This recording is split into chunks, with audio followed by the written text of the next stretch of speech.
So welcome everyone to this Counterfire interview with Nirmala Rajasingam, who I'm very pleased to be joined with today. Thank you for taking your time out to speak to us about what we've been seeing happening in Sri Lanka, and everyone will have seen the really inspiring scenes of hundreds of thousands of people out on the streets. And yesterday they took over the Prime Minister's residence and burnt it down, and took over the presidential palace. And there were these wonderful images of ordinary working Sri Lankans swimming in the president's pool and in his house. And so I was wondering if you could start by just giving us just to introduce Nirmala, who is active in the South Asia Solidarity Group and an organizer with GotaGoGama London.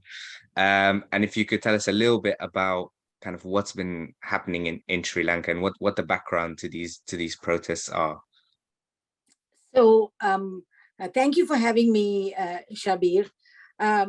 So Gotabaya Rajapaksa, the president, has fled the country, we believe, but he hasn't resigned yet. He's said now that he will resign on the 13th. The same thing with the prime minister that he appointed, who has said he will resign. And I have a feeling sometime midweek, both of them will resign. And then there will be moves to set up an interim government and possibly an interim president. Now, according to the existing constitution, obviously, there are different forces forming this protest. It's a very broad-based protest. But the sort of the left and the progressive front, so to speak, parties and unions and all of them have been really pushing it. But there are the sort of, people who want to adhere to the existing constitution, which we need to dismantle for sure, because it is a very authoritarian, undemocratic constitution, which is why and how a whole string of successive rulers have wreaked injustice and violence on the people of Sri Lanka for several decades now. So, and also it introduced neoliberal economic reforms into Sri Lanka in late 70s. So basically, we need to completely get rid of this constitution, and a new people's constitution has to be brought in. But so there is a lot of political work that needs to go on while we celebrate this amazing victory right now. Because if you know, we have had 3 very violent uprisings in Sri Lanka, 2 very violent uprisings, and 1 long, very violent civil war along ethno-nationalist lines. And, there has been so much blood spilled, so many disappearances, so many summary extrajudicial killings, and so many dispossessions and pogroms, and you name it. Sri Lanka, history since independence has been a violent one. And this is amazing because the people have protested in a mass, en masse, non-violently, and we were able to achieve a major victory, never before seen in the history of Sri Lanka. So for that, I'm so proud of our people back home, so proud, so proud. But there is lots of work to be done because of the economic collapse and the bankruptcy. Okay. Yeah. So what kind of spurred people in, like, where did this mass movement come from? Was it a kind of moment that angered people? Has it been something that's been building up for a while, or what's been the focus of the protests essentially? I think different sections of the Sri Lankan people, different communities, have been protesting for some years. Of course, in the north and east, Tamil people have been protesting the sort of horrific end of the war in 2009. In fact, all the human rights violations, the massacres, the pogroms that have that have been directed at the Tamil people, a minority community in Sri Lanka, but and by this Sri Lankan state, which is essentially a singular Buddhist nationalist state, and it has sought to discriminate against the minorities over the years. This doesn't mean that that we are. I am a Tamil myself from the north, and this doesn't mean that they have done great things or services to the Sinhala community. The Sinhala community, which is a majority community, has been just as badly dispossessed and deprived and etc. In the late 70s, a particularly right-wing government introduced neoliberal liberal reforms. We opened up trade, opened up the country for free trade zones, etc., and foreign direct investment. And since then, the working people, the poor, even the low middle classes have become gradually dispossessed, I would say. Their economic situation has been worsening. In the last few years, farmers, people who have been subjected to a lot of indebtedness through these government encouraged private finance loan systems, like the microfinance loan systems. There have been so many suicides, etc. Farmers have been dispossessed. Land has been grabbed for tourist industry infrastructure projects. So that is in the south. That is all over across the country. But in the north, people have been organizing against war crimes, justice for the people who have been disappeared and who have been massacred, and against war crimes committed by the Sri Lankan armed forces. And since the war ended, the state, then this same Rajapaksa government, which was in power then, as soon as the war against the Tamil North and East ended, they turned their attention to the next minority, to the other minority in the country, the Muslims, and they began a series of attacks on the Muslims, pogroms, exactly like how it happened to the Tamils, and then pogroms, etc., various kinds of deprivations. And then, of course, you had the Easter Sunday, the mega Easter Sunday terrorist attack in the capital, not just the capital, against largely tourists and Christians, churches, etc. And that attack, and hundreds of Muslim youth, men and women actually, have been incarcerated. And so the Muslim community is also now clamoring for justice, releasing political prisoners. Women wearing hijab have been targeted. They wouldn't allow Muslims who died of COVID to bury their dead. They said you must cremate. The whole series, exactly how it happened to the Tamils previously, then happened to the Muslims. So the minorities have a lot of mistrust. In the South, the majority community also distrust this this government, because the last two governments, because they have been dispossessing the people of their economic rights quite fiercely. And as a result, people have been very disaffected, and small campaigns have been gathering apace. And then when the economic collapse started happening, it just boom, people all united. That's what happened. So it did not happen overnight, that these hundreds of thousands of people marching. No, it didn't happen overnight, but there have been rumblings. But what was significant is this time, once the petrol was not there, the fuel was not there, the food stuffs were not there, even the middle classes in Colombo, people working in offices and so on and so forth, working in tech companies, law officers, they all came onto the street. So even the middle classes joined. But the vast majority of people spearheading are the people who are dispossessed. Yeah.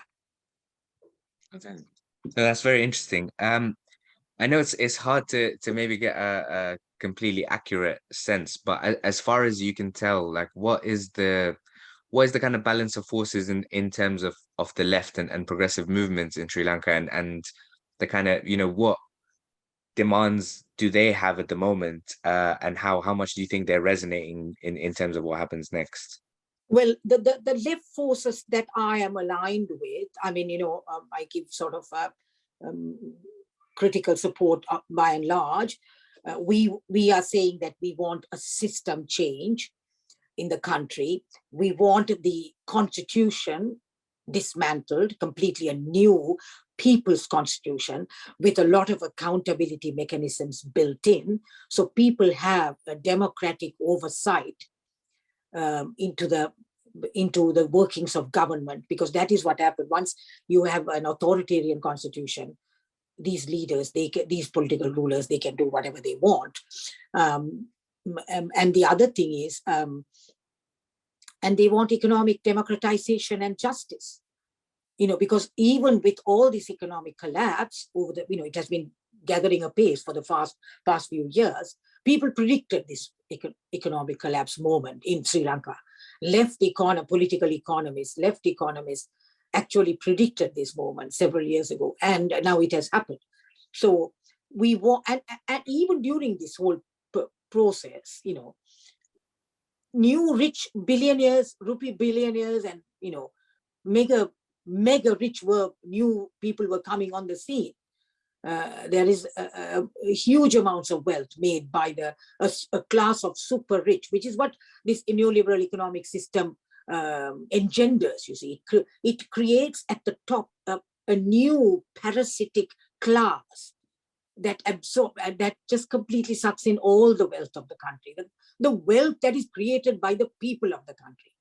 So there has to be economic democratization, no question about it.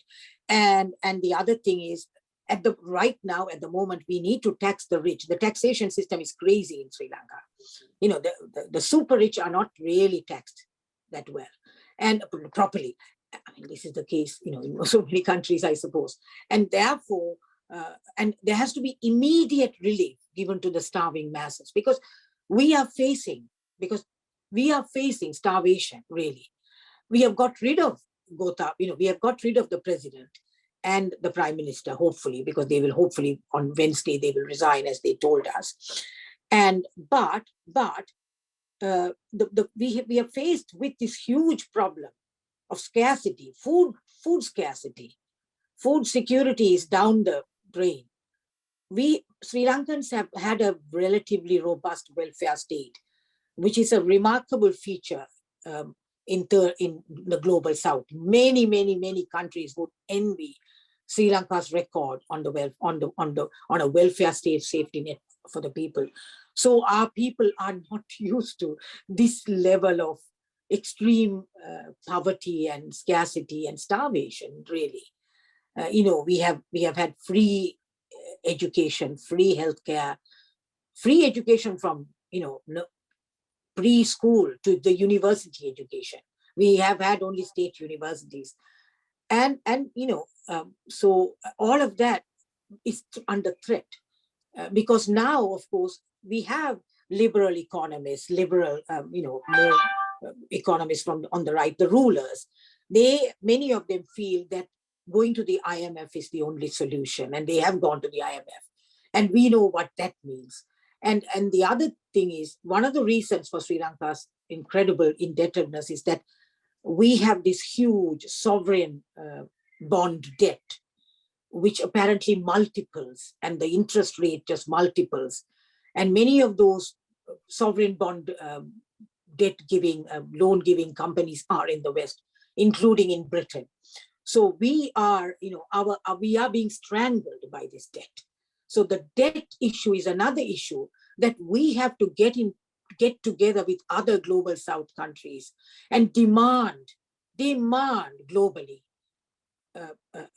not just a haircut, cancellation. And there are so many, the issues are so wide ranging,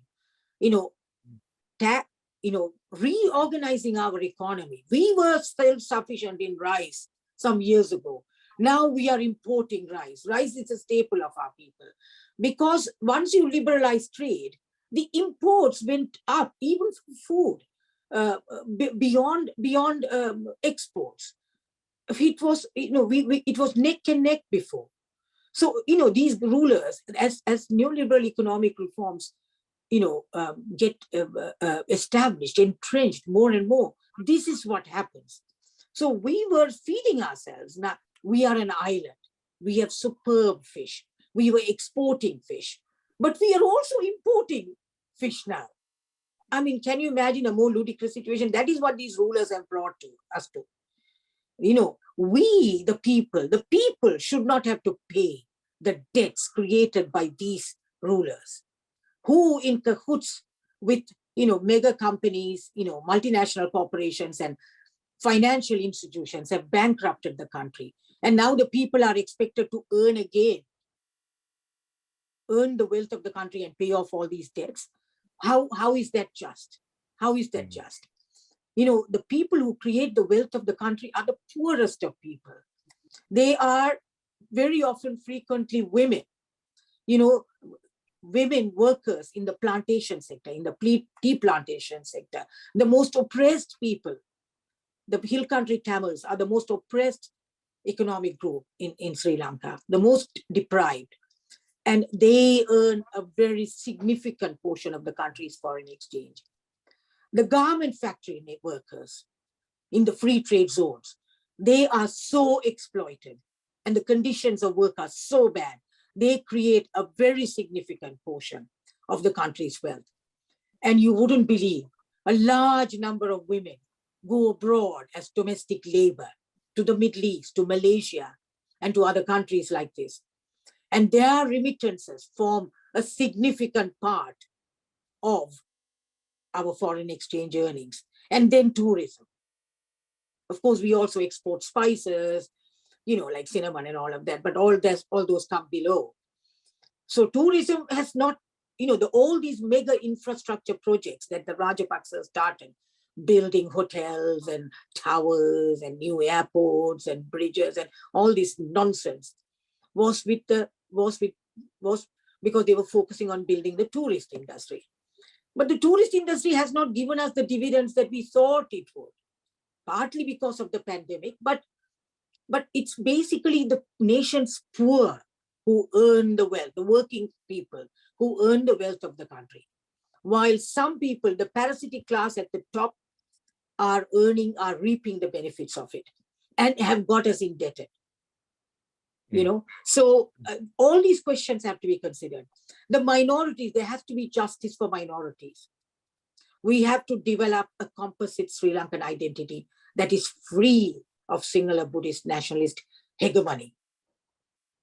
That's a huge question. That's a historic question that became very acute during British colonialism, and it has become worse and worse and worse, that Tamils had to suffer so many violent pogroms that the Tamils ended up starting a separatist war, which was not to the advantage of the Tamils, because, so basically the three communities largely live on that island. We have to work together, and we have to, demystify all these ethno-nationalist claims by the different communities, particularly in the majority community and also in the minority community, because the majority ethno-nationalism, the hegemonic ethno-nationalism, engenders minority nationalism, and they start mirroring each other. They are brutal to each other. We don't want to get into that, that kind of cycle, that kind of vortex of violence ever again. And the fact that the people chased Gotabaya Rajapaksa, who came in with a near two-thirds majority, only in 2019, British Sri Lankans are celebrating. You know why? We have got two guys, crazy guys, who came in on near two-thirds majority, out within 2 days. Boris Johnson and Gotabaya Rajapaksa. We are particularly celebrating, man. That's excellent. Okay, I just have one last question for you, which is just, sorry, and you mentioned, I've gone on a bit, but no, not at all. It's really, really useful. Just the final question, which is, you mentioned about kind of the IMF and the role of multinational corporations, and we know that our government which is collapsing at the moment, but nonetheless, the British state has always supported authoritarian leaders and, Yeah. boosted these neo-colonial relationships, which keep people, like the people in Sri Lanka, Yeah. oppressed. So is there anything we should be doing to support the people in Sri Lanka, to, I don't know, raise awareness about stuff, or to, I don't know, yeah, what can we do here to support them? I mean, I think this whole debt cancellation issue is something, because it's not just us. It's Lebanon, it's Argentina, it's many countries in the world are experiencing it.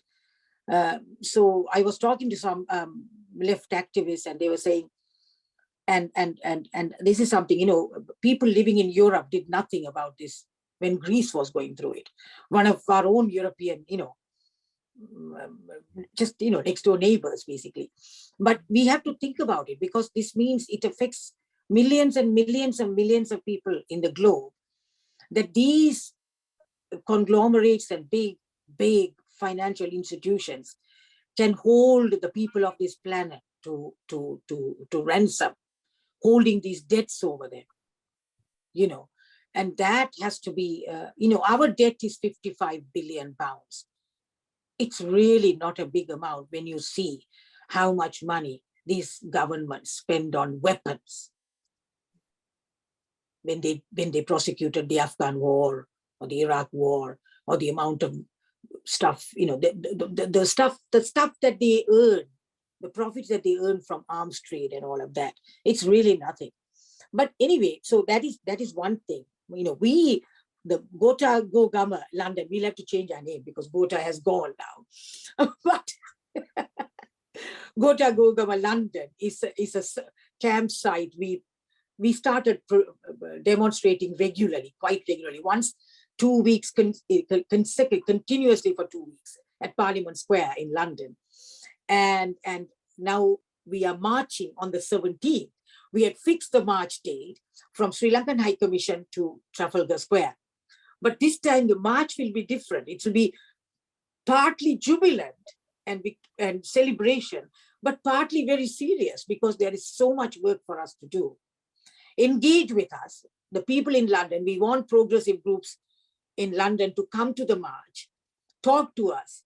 Maybe you can come and say a few words. Shabbir, you're welcome to come and say a few words at our demo, and come and join us. We need to sit down and put heads together. And it's not just for Sri Lanka.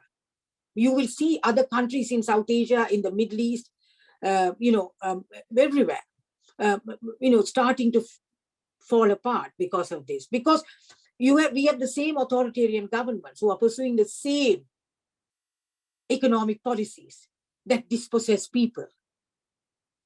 So I am so happy.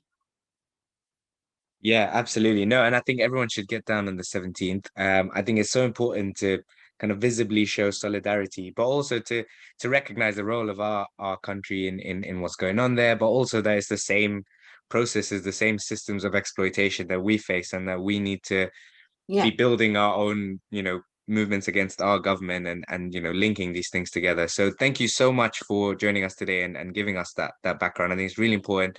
It's really inspiring for all of us. And like you said, we've had 2 authoritarian leaders out in the space of a few days, which is cause for celebration. I just want people to ponder one thing. We have no fuel in the country. People, I just don't know how people came to Colombo. They walked. Old women fainted when they reached Colombo. I just want to leave this. I just want them to ponder this. They walked, and in some places they got into the railway station. None of these vehicles were running.